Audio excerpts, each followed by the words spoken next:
तो राधा रानी जो हैं उनमें अनेक गुण हैं। उनका रंग क्या है? गोल्डन इन कॉम्प्लेक्शन। कहा जाता है एक तो उनकी खूबसूरती हर मिनट बढ़ते जा रही है, हर सेकंड। राधा रानी की नहीं, जो गोपियां हैं उनकी खूबसूरती भी हर मिनट बढ़ते जाती है। आप उनकी गुणों को गिन भी नहीं सकते। ये हर मिनट ये गुण जो हैं बढ़ते जा रहे हैं। कहा जाता है कि उनका जो सुनार रूप है, सोने, जब भगवान उनके सामने खड़े रहते हैं तो ये रूप का प्रभाव उन पर भी आ जाता है। तो गोपियां कौन हैं? भगवान की भक्त। तो जैसे मैंने कहा, भगवान की करोड़ों गोपियां, करोड़ों संख्या। तो ये करोड़ों गोपियों में 16,108 गोपियां ज्यादा प्रसिद्ध हैं।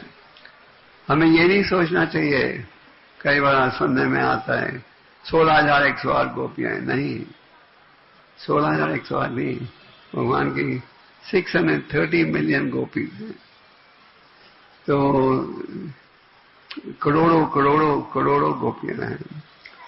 तो ये करोड़ों गोपियों में 16,108 प्रसिद्ध हैं।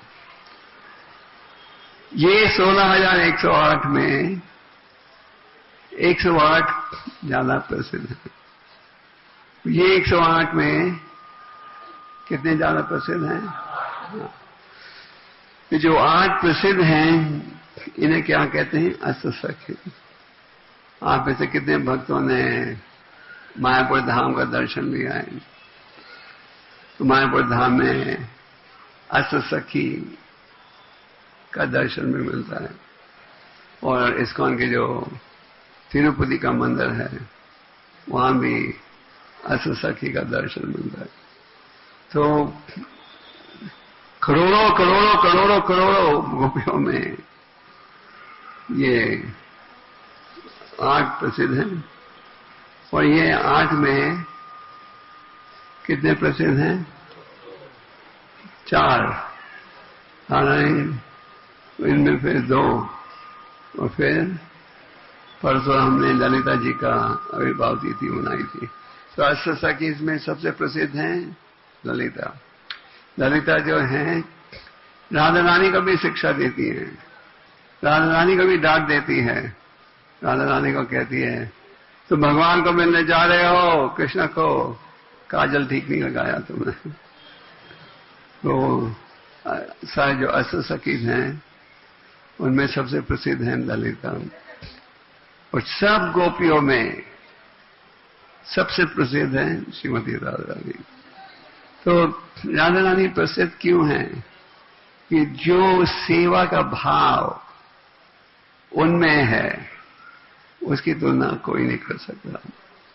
तो राधा रानी को सबसे ऊंचे कोटि का भक्त माना जाता है और उनके मन में यही भाव है, भगवान की सेवा। ऐसे तो कई उदाहरण हैं। जैसे भगवान जब द्वारका में थे तो उन्होंने नारद मुनि से कहा, नारद मुनि आए थे भगवान को मिलने द्वारका, मुझे सिर दर्द हो रहा है और ये सिर दर्द दूर होगा कैसे?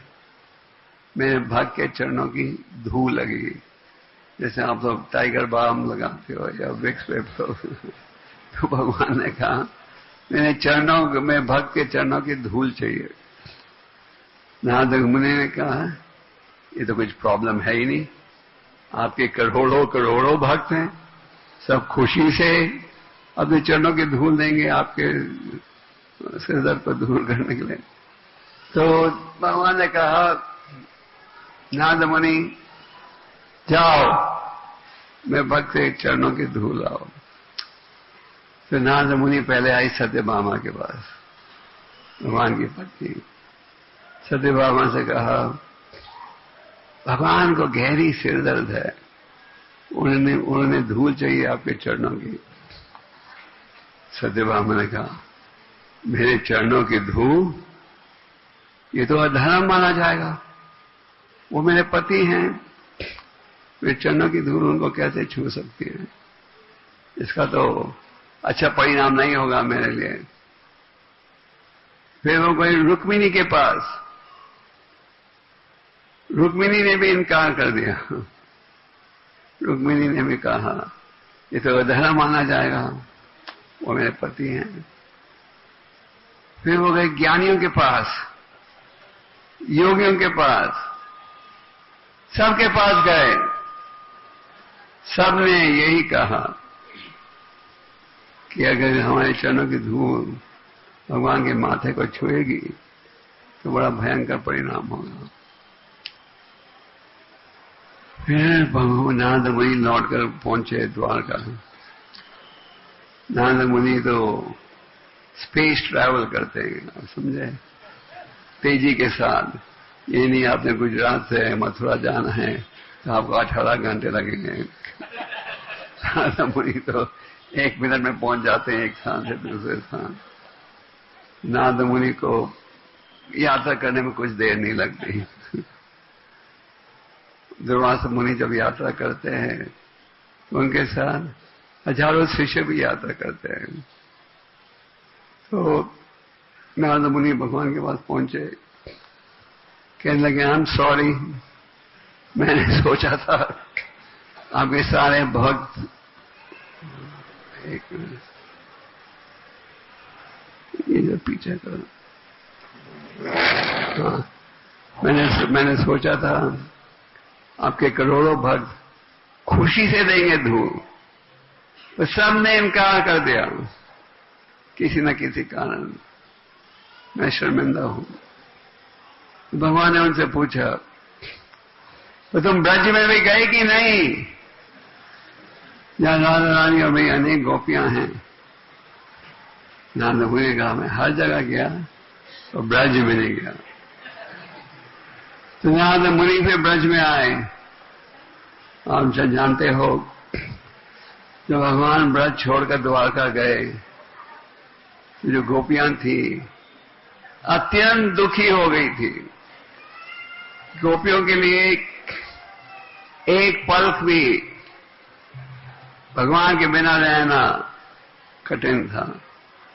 गोपियों ने भगवान को दोष दिया था। नहीं, भगवान ने ब्रह्मा जी को कहा, आपने ऐसे आईलिड्स क्यों बनाए जिन्हें ब्लिंक करना पड़ता है? क्योंकि जब एक पल के लिए आंखें बंद करते हो तो आप भगवान का दर्शन नहीं ले सकते। आपके मन में कभी यह भाव आया है कि आपकी आंखें ब्लिंक करती हैं? अगर ब्लिंक नहीं करती तो आप लगातार राधा राजकुमारी का दर्शन ले सकते थे। नहीं, क्योंकि यहां बड़े पतित स्थिति में हैं। तो गोपियों ने ब्रह्मा जी को यह आरोप दिया था, आपने आंखों को बनाने में एक नुक्स ये है, आंखों को बिल्कुल ब्लिंक नहीं करना चाहिए।